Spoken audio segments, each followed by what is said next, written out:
Buonasera a tutti, benvenuti e bentornati a Football Benchmark, ma naturalmente benvenuto e bentornato ad Andrea Sartori. Ciao Andrea. Buonasera Luca, ciao. Allora, noi vogliamo fare questo percorso di avvicinamento verso questa straordinaria finale di Champions League e uno dei modi con cui ci volevamo avvicinarci era studiare nel dettaglio la situazione di Liverpool e di Real Madrid. Con te stasera volevamo parlare di Liverpool perché se abbiamo raccontato e se racconteremo la grande sinergia che c'è fra Klopp e il Liverpool, probabilmente questa grande sinergia è dovuta anche a tutto quello che è riuscito a fare Klopp nel campo, non soltanto a livello emotivo. E tutto questo, Andrea, come sempre, si traduce anche nei numeri. Sì, assolutamente, nei numeri e chiaramente anche nei risultati sportivi che Klopp ha ottenuto, perché non dimentichiamoci che prima dell'arrivo di Klopp il Liverpool era 30 anni che non vinceva la Premier League. Nei 5 anni precedenti all'arrivo di Klopp solo una volta riuscirono ad andare in Champions League nella stagione 14-15. Al suo arrivo arrivarono subito alla finale di Europa League, poi persa col Siviglia nella stagione 2015-2016, e poi chiaramente sono venuti i grandi successi sia a livello nazionale ma soprattutto a livello internazionale, con 3 finali di Champions League, di cui una persa col Real Madrid, una vinta con il Tottenham, e poi vedremo appunto come finirà il 28 maggio a Parigi. E tutto ciò si è riflesso, come dicevi, in una grandissima crescita dei ricavi. Ecco, forse il fatto che Klopp sia riuscito a portare sempre il Liverpool dopo il primo anno in Champions League lo vediamo, no? Dalle colonne che sono sempre salite. Adesso le ultime 2 naturalmente riguardano la pandemia, ma comunque hanno retto in maniera molto importante, no? Anche da questo punto di vista a livello economico, Andrea.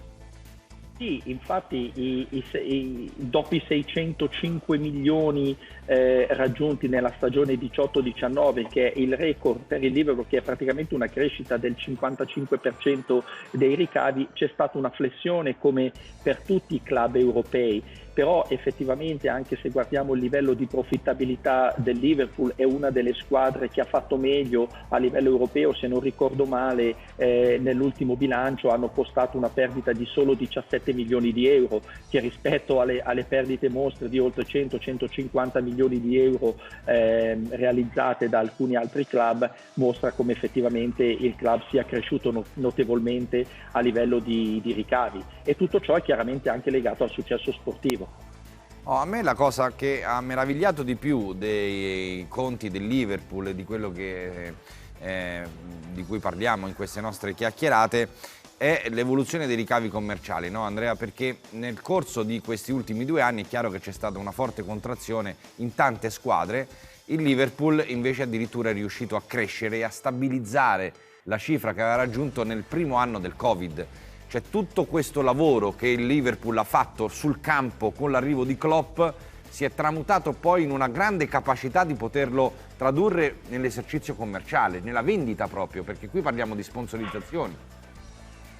Sì, verissimo. Ricordiamo ai telespettatori che per i più grandi club europei i ricavi commerciali sono la fonte principale dei ricavi, non sono i diritti televisivi come tante volte viene detto. Il Liverpool è cresciuto notevolmente, ha raggiunto un valore di 248 milioni di euro.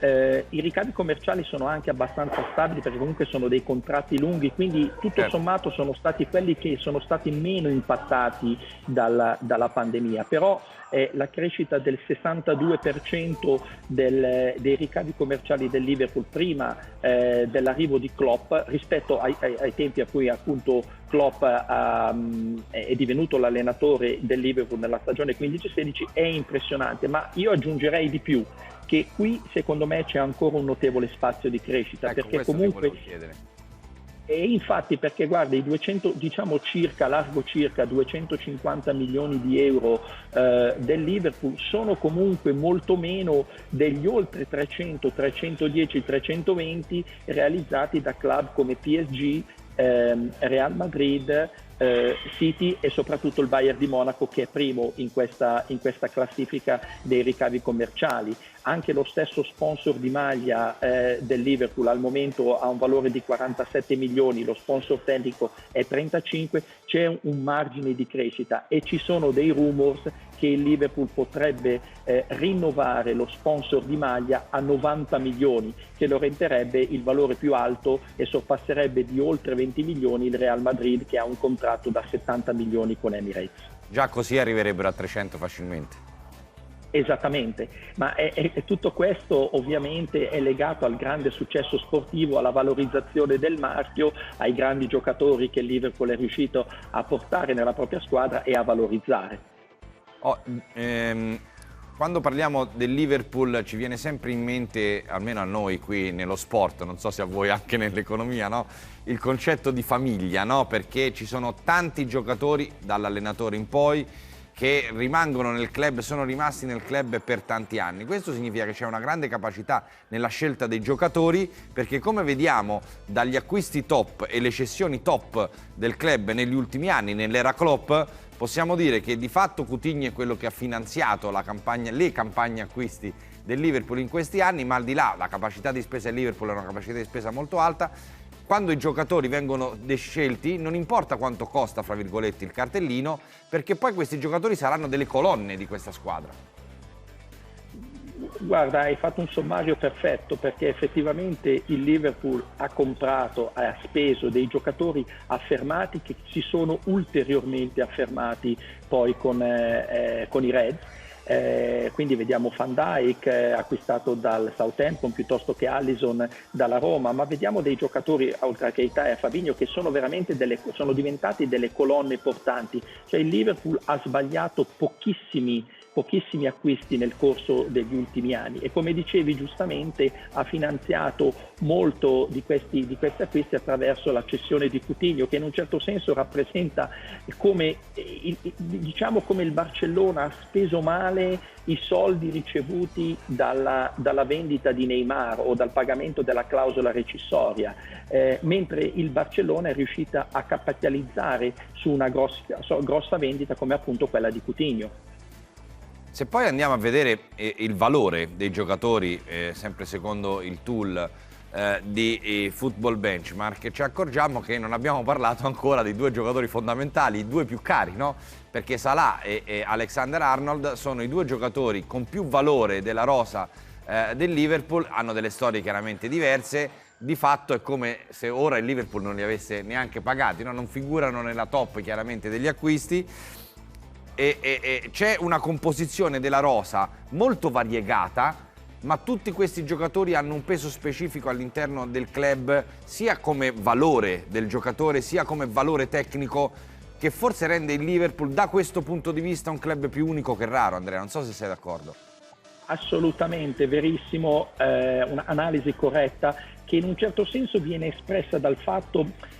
Ho proprio guardato i loro valori di tutti i giocatori. Il Liverpool ha 9 giocatori che hanno un valore di oltre 55 milioni, quindi vuol dire che 9 giocatori valgono $500 milioni di euro, che è un valore appunto enorme. Il Liverpool è anche la seconda squadra di più alto valore, sfiora il miliardo e è di circa poco meno di 100 milioni dietro al Manchester City, che passa il miliardo ed è primo in questa classifica, però non ha raggiunto la finale appunto della Champions League. E poi direi, Luca, che in questa classifica, oltre chiaramente ad avere il difensore di più alto valore al mondo, che è appunto Alexander-Arnold, valutato da noi 115 milioni, giocatore che quest'anno ha già fatto 12 assist, c'è una composizione molto interessante, perché abbiamo dei giocatori di una certa età come Salah, come Mané, tra parentesi in scadenza a giugno del prossimo anno, ma poi abbiamo dei giocatori giovani come Luis Diaz, come Diogo Jota, giocatori di 25 anni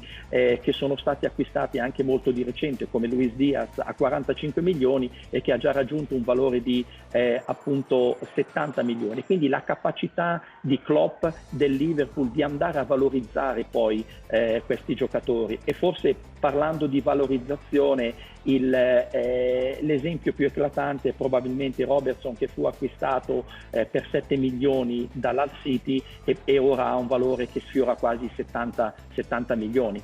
Quindi grandissima capacità di valorizzazione del parco giocatori. Assolutamente, assolutamente, che poi con la capacità di poter inserire un pezzo, due all'anno in un contesto che già funziona rende poi tutto molto più virtuoso, no? Tant'è vero che tutto questo poi si ripercuote nel valore d'impresa. C'è un punto interrogativo, Andrea, sulla prossima grafica che svelerete fra un paio di settimane, come di consueto l'appuntamento nella settimana della finale di Champions, che naturalmente vede protagonisti Liverpool e Real Madrid. Non ti chiedo di fare l'unveiling del punto interrogativo, ma un'analisi sul valore d'impresa del Liverpool lo possiamo fare. Intanto, così, primo colpo d'occhio, 2016 un poco superiore al miliardo, nel 2020 il valore, scusami, del club è schizzato alla grande. Ci sono club paragonabili come crescita di valore d'impresa a Liverpool durante questo periodo? Cioè durante il periodo che voi avete preso in considerazione questo dato? Allora, prima di tutto è la squadra che è aumentata di più in valore assoluto nel corso degli anni, quindi oltre il miliardo davanti al PSG, al Tottenham e allo stesso Manchester City. Nella nostra primissima edizione di valutazione delle 32 più grandi squadre in termini di valore d'impresa, il Liverpool era ottavo ed oggi, o quantomeno nell'ultima edizione, ha raggiunto la quinta posizione. Il valore chiaramente dell'ultima valutazione del 1° gennaio 2021 ha visto un decremento, però tutto sommato abbastanza contenuto, del 14%, derivante anche dal fatto che comunque il Liverpool, nonostante l'impatto Covid, è riuscito a limitare le perdite. Rimane una squadra che, a mio avviso, se continuerà a ottenere i risultati sportivi che è riuscita ad ottenere negli ultimi 5-6 anni, da quando Klopp è arrivata, può ulteriormente aumentare il proprio valore, e soprattutto ciò è relativo questa crescita è soprattutto legata all'opportunità di crescita dei ricavi commerciali a cui facevamo appunto riferimento poc'anzi. Abbiamo parlato non solo dei ricavi commerciali, di quanto il Liverpool può crescere, abbiamo parlato tanto di Klopp, no? Durante questa nostra chiacchierata. Ha recentemente rinnovato il contratto, sarà fino al 2026 l'allenatore del Liverpool. Se dovesse completarsi questo ciclo sarebbero 10 anni di Klopp al Liverpool, e visti i risultati non solo sportivi ma anche finanziari se l'è meritato tutto di poter essere uno degli allenatori più longevi su una panchina così importante. Questo traguardo è stato già raggiunto da Simeone, che in questa classifica che ci avevi voluto regalare, in realtà è stato un lavoro dell'equipe, perché la fonte è l'equipe rispetto a queste indiscrezioni, è anche quello che lo sopravanza come ingaggio.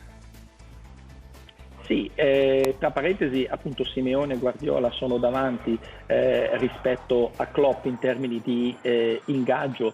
Klopp guadagna 18 milioni, ben dietro ai 40 di Simeone, ai 23 di Guardiola, e a pari con Conte. Direi anche di fare un paragone con Ancelotti, che sarà appunto il suo avversario nella finale, però direi, Luca, che sono soldi ben guadagnati nel momento in cui tu sei in grado di portare questi risultati sportivi che si vanno a tramutare in una crescita di ricavi, di profittabilità, crescita del valore del giocatori, nonché del marchio aziendale.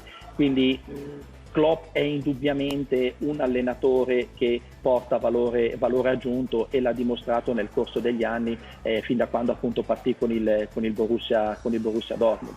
Quindi rimane uno dei grandissimi, come del resto Ancelotti.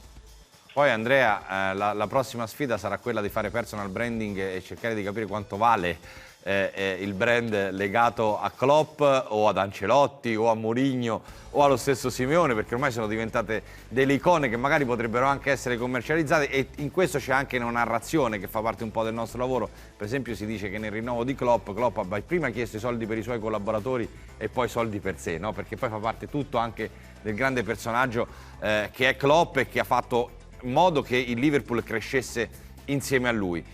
Andrea, quindi in attesa di raccogliere questa sfida, la prossima settimana parleremo del Real Madrid e poi l'appuntamento anche proprio con il Valuation Report che tutti gli anni Football Benchmark tira fuori. Io ti ringrazio per questa chiacchierata, Andrea, grazie mille davvero. Grazie a voi.